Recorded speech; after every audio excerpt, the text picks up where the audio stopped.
The cargo bay stank of burnt metal and something else. Something organic that made the Karian crew keep their breathing filters on. Norell pressed his primary manipulator against the containment unit's display screen, watching the vital signs flicker in warning patterns. The flame worm inside had stopped thrashing an hour ago, which meant either it had calmed down or was dying.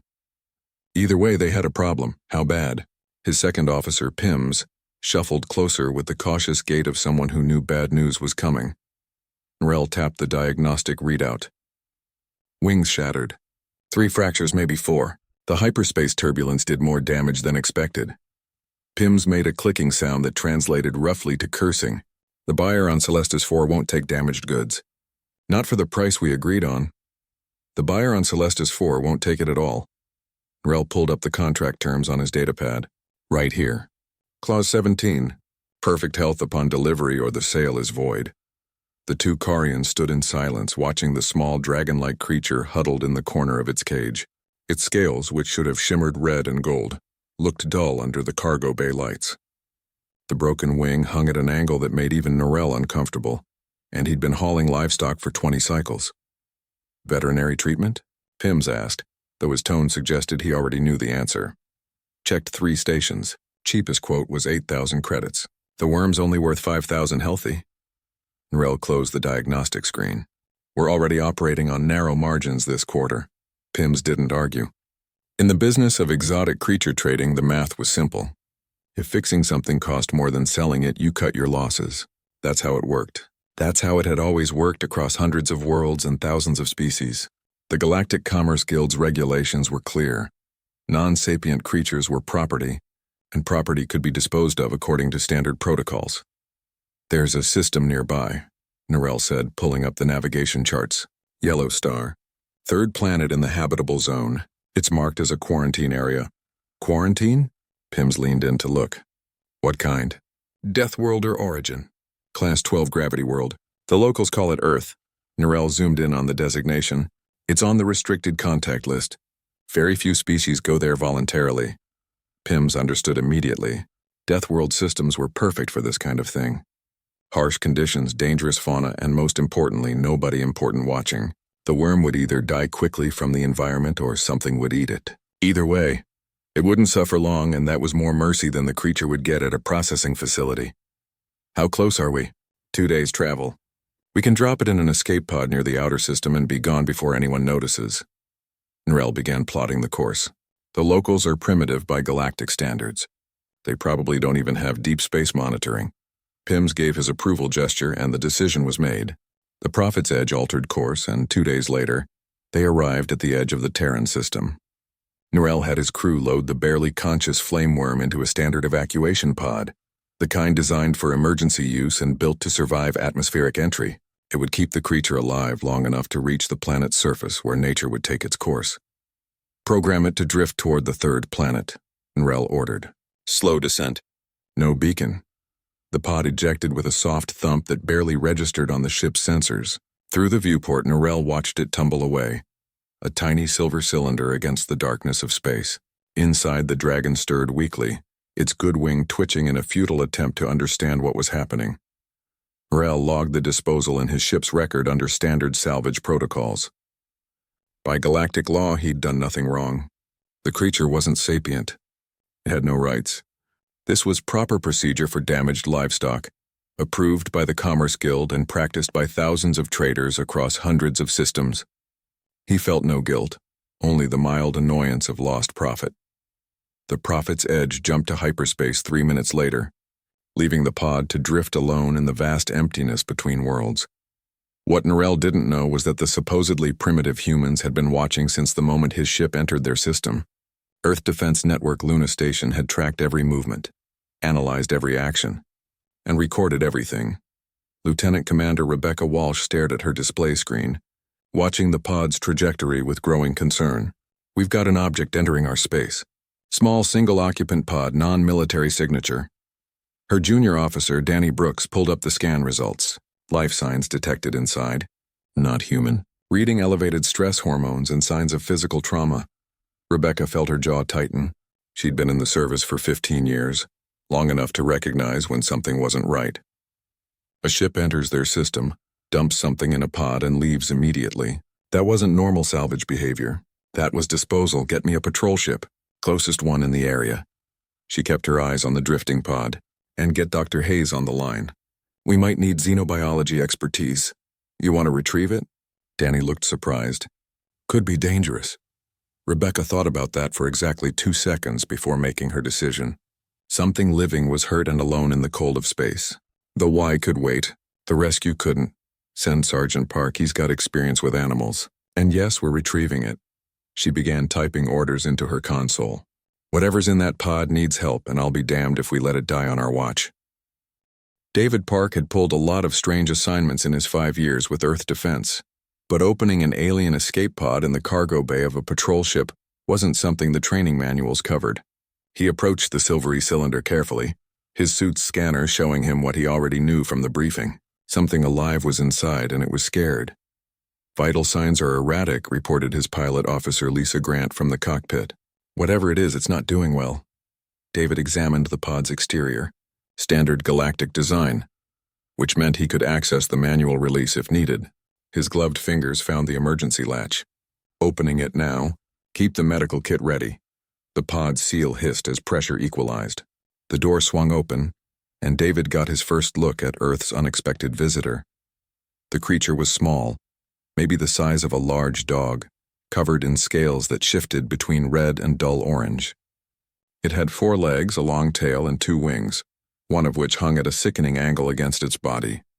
Its head was reptilian, with small horns and eyes that watched him with a mixture of fear and pain. When it saw David, it tried to scramble backward, making a high-pitched sound somewhere between a hiss and a whimper. "Hey there," David said softly, keeping his movement slow. "Nobody's going to hurt you." The creature didn't understand English, but it understood tone. David had grown up on a ranch in Montana, had helped his father treat injured livestock more times than he could count. Fear looked the same in every species. This little thing was terrified. He reached for his thermal jacket, the one he kept in his emergency kit for cold weather operations. Moving carefully, he approached the dragon, letting it see his hands, showing he meant no harm. When it snapped weakly at him, he didn't pull back angry. He just waited. "Come on, little guy. Let me help you." It took 10 minutes of patience, but finally David got close enough to gently wrap the jacket around the shivering creature. The dragon flinched at the contact but didn't fight when he lifted it carefully, supporting the broken wing to prevent more damage. Up close, he could see the extent of the injury. The wing was definitely broken, probably in multiple places, and the creature was dehydrated and exhausted. Back at Luna Station, the command center had transformed into an impromptu crisis management hub. Rebecca Walsh coordinated with Earth's top xenobiology experts while monitoring the rescue in real time. When David's ship docked 2 hours later, Dr. Patricia Hayes was already waiting in the medical bay with a team of specialists. Patricia had spent her entire career studying alien life forms, but she'd never seen anything quite like this. The creature, which preliminary database searches identified as a flame worm from the planet Paraxis, should have been dead given the extent of its injuries. The fact that it was still breathing meant it was a fighter. "Let's get imaging on that wing immediately," Patricia ordered as her team gently transferred the dragon to an examination table. "And someone check galactic databases for flameworm physiology. I need to know what we're working with here." Her assistant, a young researcher named Chris Wong, pulled up the available data. What he found made his stomach turn. "Doctor, according to this, flameworms are classified as Category 7 livestock. They're traded as exotic pets across the galactic markets." Patricia felt anger rise in her chest. This wasn't just an injured animal. This was deliberate abandonment. Someone had dumped this creature like garbage because fixing it wasn't profitable. The more she learned about standard galactic practices, the less she liked her new neighbors among the stars. While the medical team worked, word spread through Earth's networks. Video of the rescue, recorded by David's suit camera, was released to the public by the UN Xenological Affairs Committee. The response was immediate and overwhelming. Within hours, the hashtag #SaveTheDragon was trending globally. News outlets picked up the story. Children sent messages of support. Conservation groups rallied behind the creature. A junior technician suggested they needed a name for the dragon, something easier than calling it Specimen 004. After a brief debate, someone suggested Sparky, and it stuck. The name was simple, friendly, and somehow perfect for the small dragon that had survived against impossible odds. 3 days after the rescue, Ambassador Trillick of the Hessite Communion arrived at Luna Station to observe Earth's handling of the situation. The Galactic Council had sent him as a neutral party to ensure humans weren't planning anything dangerous. Flame worms could breathe fire when mature, after all, and Deathworlders were unpredictable. What he found confused him completely. The humans had built a specialized habitat for the creature. They'd performed surgery to stabilize the broken wing. They'd assigned round-the-clock care. The amount of resources being dedicated to a single non-sapient animal was staggering. "I don't understand," Trillick said to Rebecca during a tour of the facility. "The creature has no economic value in its current state. Why expend such effort?" Rebecca looked at him like he'd asked why water was wet. "Because it's the right thing to do. That dragon didn't ask to be hurt. It didn't deserve to be thrown away. We're not going to let it suffer just because someone else decided it wasn't worth saving. But it's not sapient. It cannot contribute to society or reciprocate your efforts." Trillick genuinely couldn't grasp the concept. "By what logic do you justify this resource allocation?" "By the logic that we're human," Rebecca answered simply. "We don't measure worth only in profit. That dragon is alive, it feels pain, it feels fear, and it deserves a chance to heal. That's all the justification we need." Trillick made notes on his datapad, trying to find words to explain this bizarre human philosophy to the council. As he wrote, he watched through the observation window as David Park sat beside the dragon's recovery tank, talking softly to it, even though it couldn't understand his words. The dragon, sedated but aware, seemed calmer with the human nearby. For the first time in his diplomatic career, Trillick wondered if the galactic community might have something to learn from these strange Deathworlders. Robert Chen watched the dragon sleep, its chest rising and falling in a steady rhythm that hadn't existed a week ago. The surgery had been successful, though calling it surgery felt inadequate for what Dr. Hayes and her team had accomplished. They'd rebuilt a wing using carbon fiber supports grafted to bone, biosynthetic membranes to replace torn tissue, and a framework that would allow natural healing while providing structural support. It was the kind of procedure most galactic species wouldn't attempt on livestock. Robert understood broken wings better than most. He'd lost his left leg below the knee in combat 3 years ago, and the prosthetic he wore now had given him a second chance at a normal life. When the Global Xenobiology Center in Colorado put out a call for someone to oversee Sparky's rehabilitation, he'd volunteered immediately. They'd tried to warn him it would be difficult, that the dragon might never trust humans after its trauma. Robert had just smiled and said he understood difficult.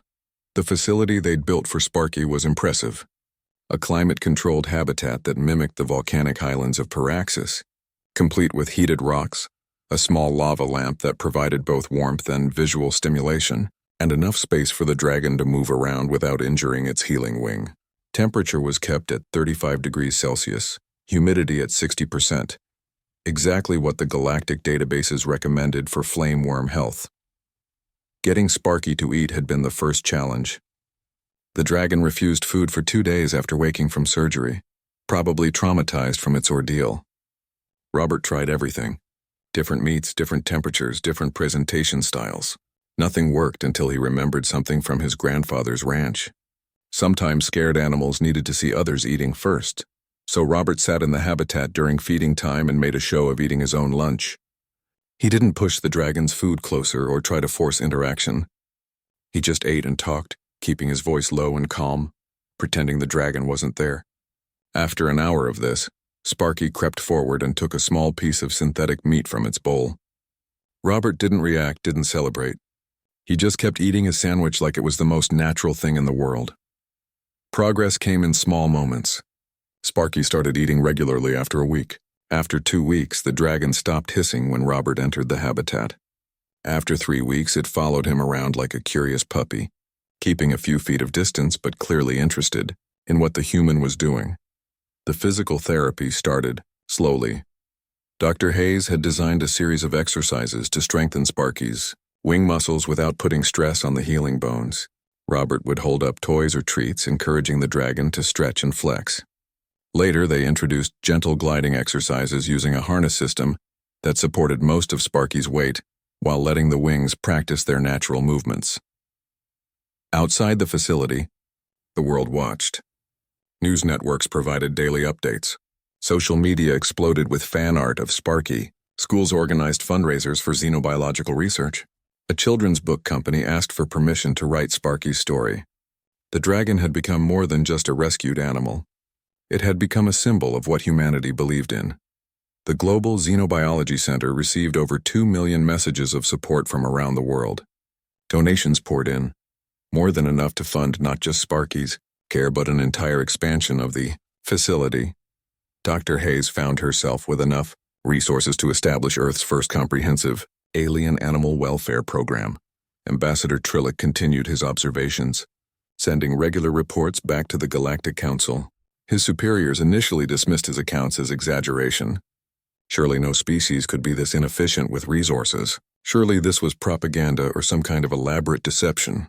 But as evidence mounted, as videos and data confirmed everything Trillick reported, the Council had to face an uncomfortable truth. Humans genuinely cared about non-sapient life in ways most galactic species didn't understand. 4 months after the rescue, Robert decided it was time for the big test.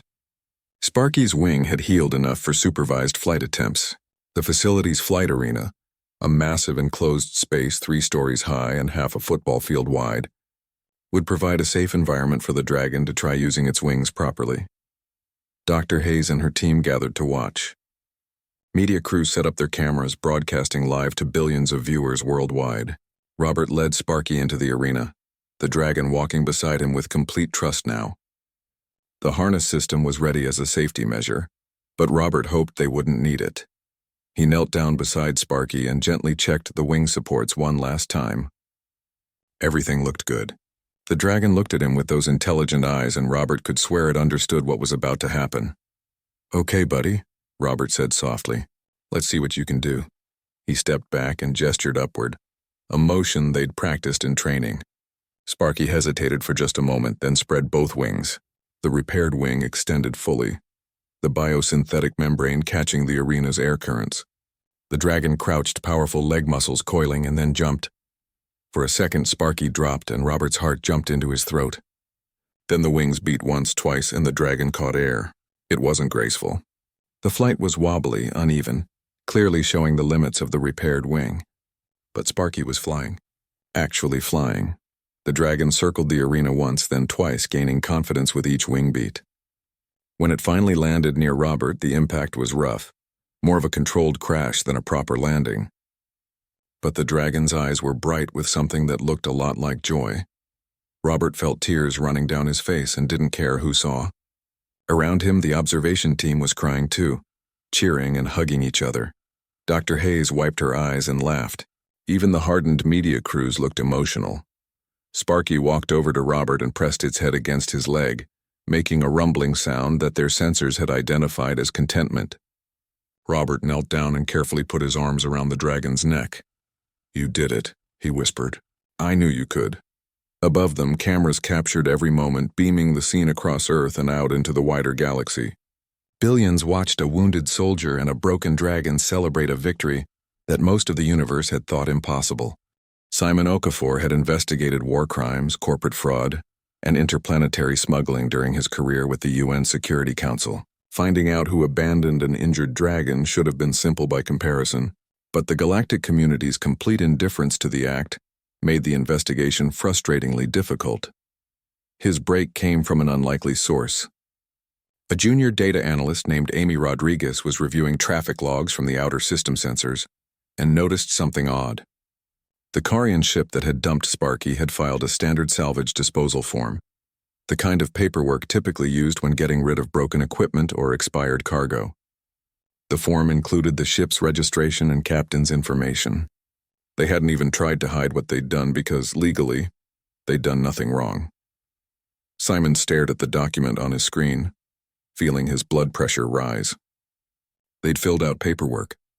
They'd logged the disposal like it was emptying trash. The casual cruelty of it was somehow worse than if they'd tried to conceal their actions. "Get me a connection to this Captain Norell," Simon told Amy. "I want to talk to him directly." The conversation, conducted through translation software and a slightly delayed communication link, went about as poorly as Simon expected. Captain Narell appeared on the video screen looking confused and mildly annoyed at being contacted by a human official. "I don't understand the purpose of this inquiry," Narell said, his translator rendering his clicks and whistles into flat, emotionless English.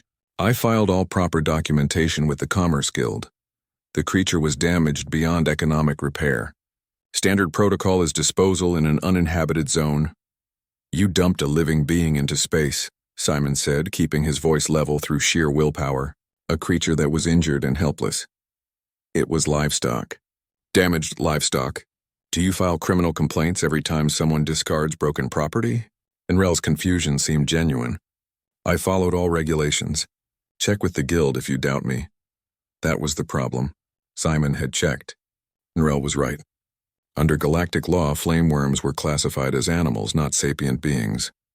They had no legal protections beyond basic anti-cruelty statutes, and even those only applied if the suffering was deemed unnecessary.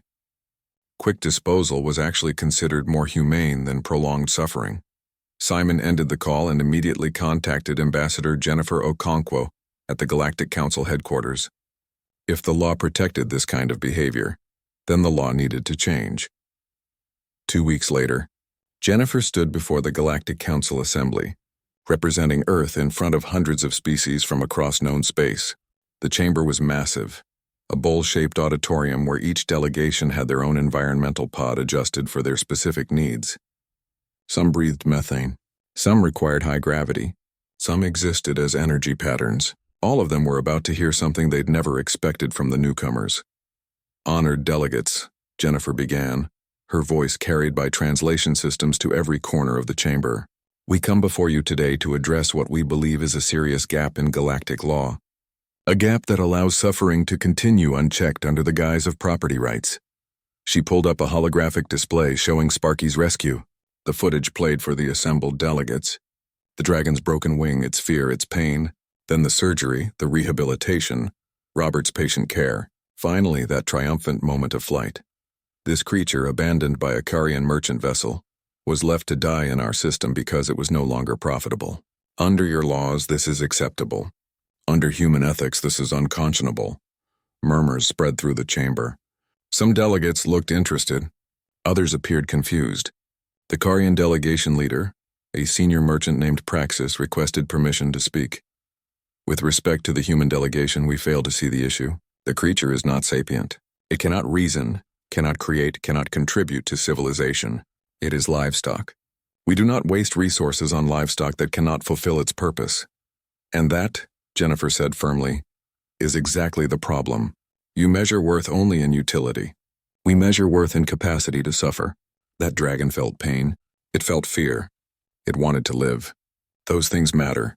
Regardless of intelligence, she played more footage, not just of Sparky, but of Earth's history. Animals rescued from oil spills, wildlife rehabilitation centers, conservation efforts for endangered species, dogs trained to help disabled people, cats living in homes as beloved family members. The presentation showed centuries of human effort dedicated to protecting and caring for non-sapient life. "We don't do these things because it's profitable," Jennifer explained. "We do them because we believe that causing unnecessary suffering is wrong. We believe that having power over another living being creates responsibility, not just opportunity." The Vryn delegate, a massive predator species from a high-gravity world, spoke up. "This is inefficient.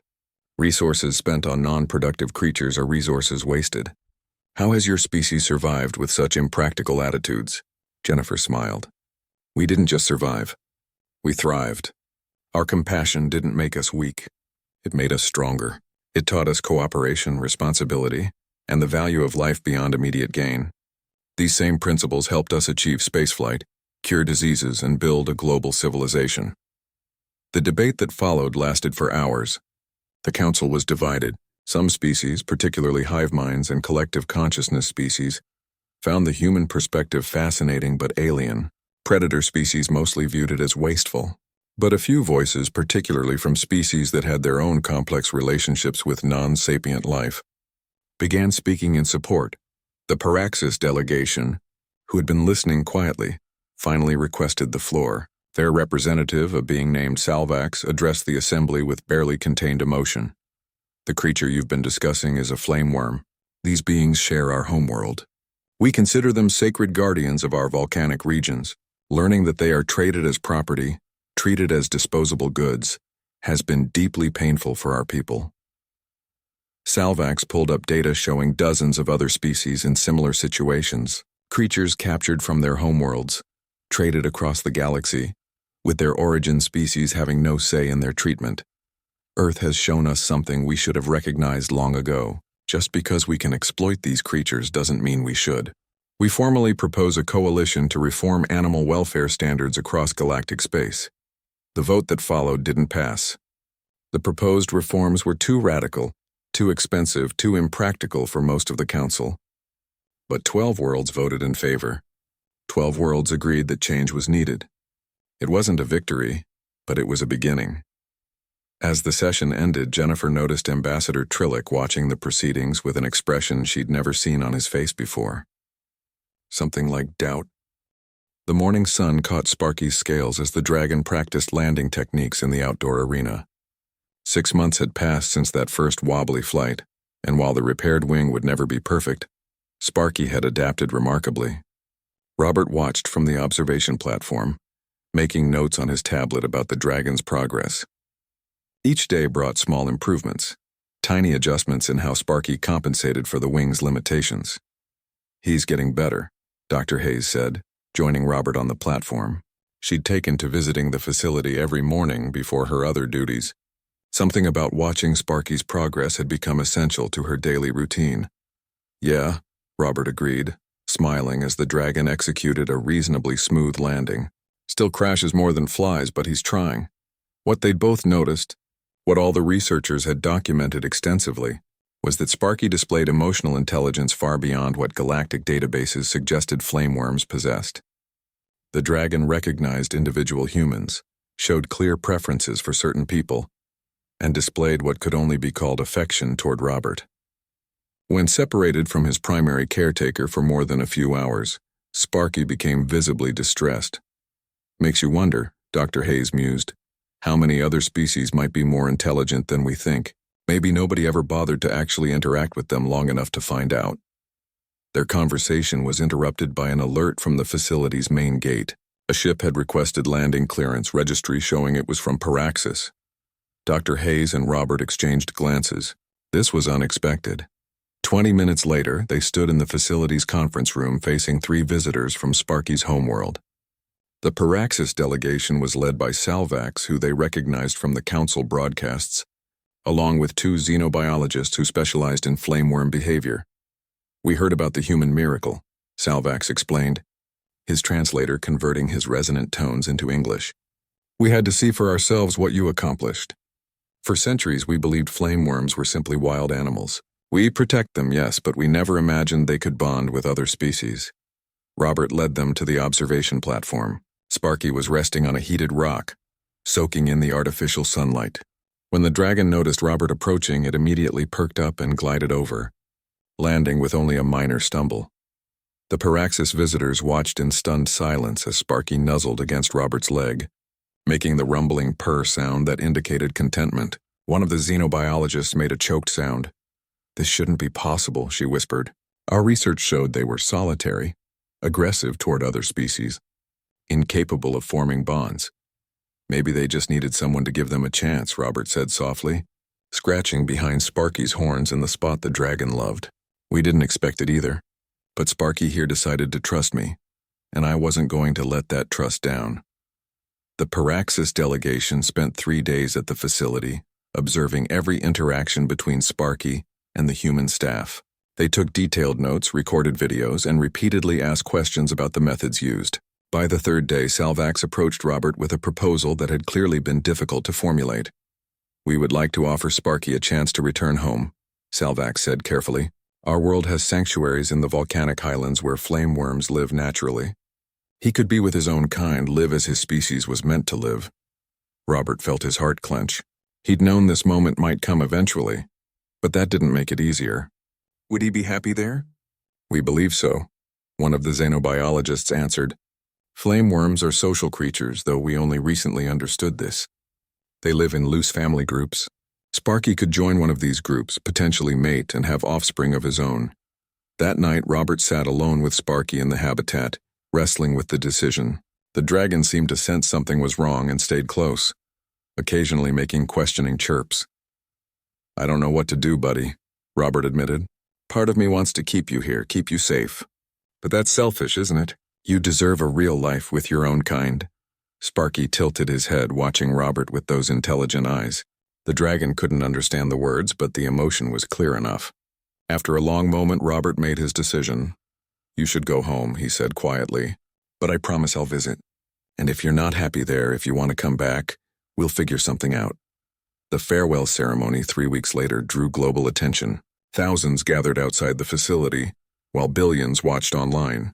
Sparky, fitted with a specially designed traveling harness, would accompany the Pyraxis delegation back to their homeworld. The harness included a monitoring system that would track the dragon's health and location, allowing Earth's team to keep tabs on him. Robert stood in the departure area, trying to keep his composure. Sparky seemed confused by all the people and attention, staying close to the one person he trusted completely. Dr. Hayes had tears running down her face. Even the usually stoic facility security chief looked emotional. "Take care of him," Robert said to Salvax, his voice rough. "He's been through a lot. He deserves better than what the universe gave him before." "We will honor the trust you've placed in us," Salvax promised. "And Robert, you've taught us something valuable. We've been protecting flameworms as sacred creatures, but we never tried to understand them. You've shown us that protection without relationship is incomplete. We'll do better." When it came time for Sparky to board the ship, the dragon initially refused. He stayed pressed against Robert's side, making distressed sounds. Robert knelt down, fighting back tears, and gently pushed the dragon toward the ship's entrance. "Go on, Sparky. Go home. You'll love it there, I promise." It took several minutes of encouragement, but finally Sparky walked up the ramp. At the entrance, the dragon turned back one last time. Robert raised his hand in farewell. Sparky's tail swished once, then the dragon disappeared inside.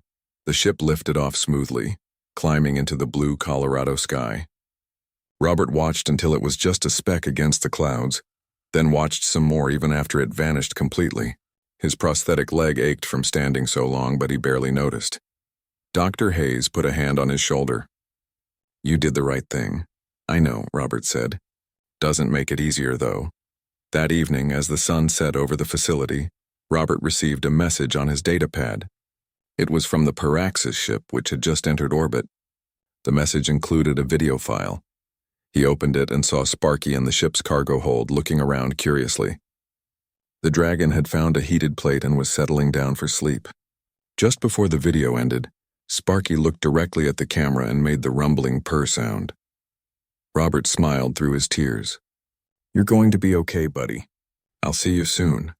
5 years after a broken dragon fell from the sky, Rebecca Walsh stood in the newly dedicated Hall of Interspecies Welfare at the Galactic Council headquarters. The building itself was a testament to how much had changed. Designed with input from dozens of species, including humans, it featured environmental zones for various forms of life and research facilities dedicated to studying non-sapient creatures across the galaxy. She was attending the inauguration of the Council's first chair of interspecies welfare, a position that hadn't existed until 18 months ago. The fact that it existed at all felt like a miracle. Slow, frustrating progress, yes, but progress nonetheless. Ambassador Jennifer Okonkwo would be the first to hold the position, elected by a narrow margin after years of diplomatic effort. The voting had been close, with many worlds still opposed to what they saw as wasteful resource allocation. But enough voices had shifted, enough perspectives had changed, that humanity's vision of compassion had found a foothold in galactic policy. The journey to this moment had been neither quick nor easy. After Sparky's story captured public attention, Earth had launched the Compassion Summit, inviting any species interested in reforming animal welfare practices. The first summit drew representatives from only 8 worlds. The second summit, held a year later, had 23 attendees. Now in the 5th year, over 60 worlds participated in the ongoing coalition. The changes were small but real. 15 worlds had enacted animal welfare laws based on Earth's model. 23 more had reformed their livestock trading practices. The Karian merchant fleet, facing economic boycotts from an increasing number of systems, had quietly updated their protocols to include veterinary care for transported creatures.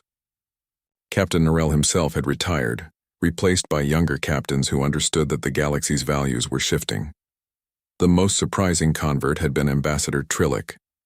After spending months observing human-animal interactions, documenting Sparky's recovery, and struggling to explain humanity's seemingly irrational behavior to his superiors, something had changed in him.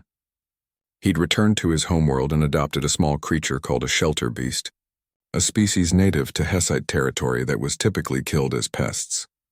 Trillick's regular updates about his shelter beast, shared on the galactic communication networks, had sparked a movement on his homeworld. Now thousands of Hessites kept shelter beasts as companions.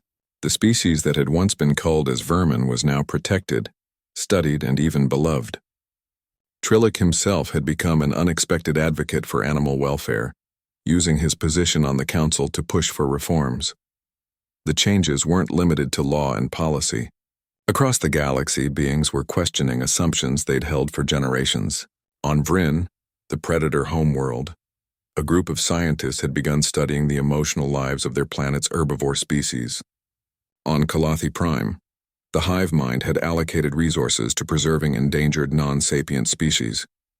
Small shifts, but shifts nonetheless. Dr. Patricia Hayes had transformed Earth's xenobiology program into a training center for the entire galaxy. Alien researchers came to study rehabilitation techniques, learn about cross-species bonding, and understand the science behind compassionate care. The facility in Colorado had expanded 5 times, now housing not just Sparky's old habitat but dozens of environments for various rescued creatures. Robert Chen spent half his time on Earth and half on Paraxis now, traveling back and forth every few months. He'd been right to let Sparky go home. The dragon had thrived in the volcanic highlands, joining a small family group of other flame worms. The monitoring data showed Sparky was healthy, active, and had even mated successfully. There were 3 young worms now, offspring carrying forward Sparky's determined survival instinct. When Robert visited, which he did religiously every 3 months, Sparky always recognized him. The dragon would glide down from the highland caves, wings beating strong despite the old injury, and rumble that familiar greeting. They'd spend hours together, Robert documenting flame worm behavior while Sparky showed off his family. The young worms were less trusting of humans, but they tolerated Robert because their father clearly considered him safe. The Paraxis government had established the first interspecies sanctuary on their world, a place where flame worms could live naturally, while also interacting with researchers who treated them with respect rather than viewing them as property.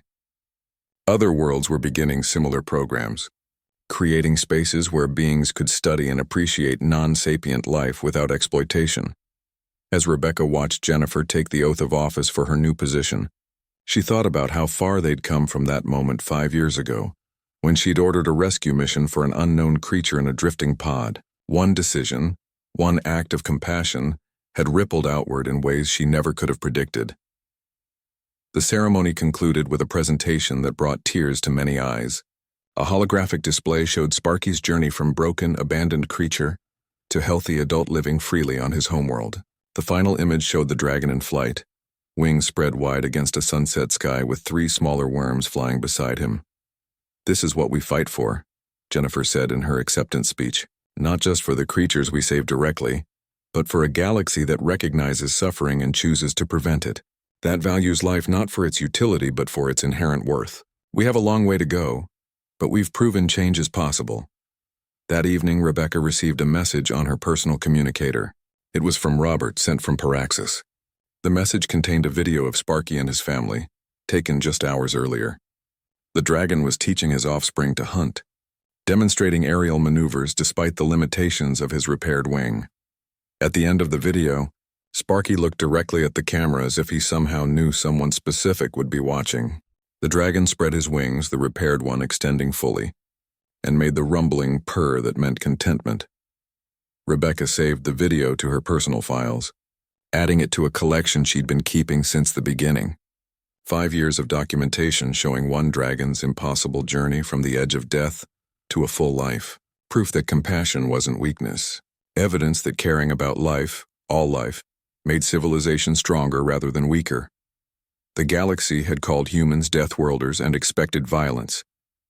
Instead, humanity had offered something the universe needed more than it knew.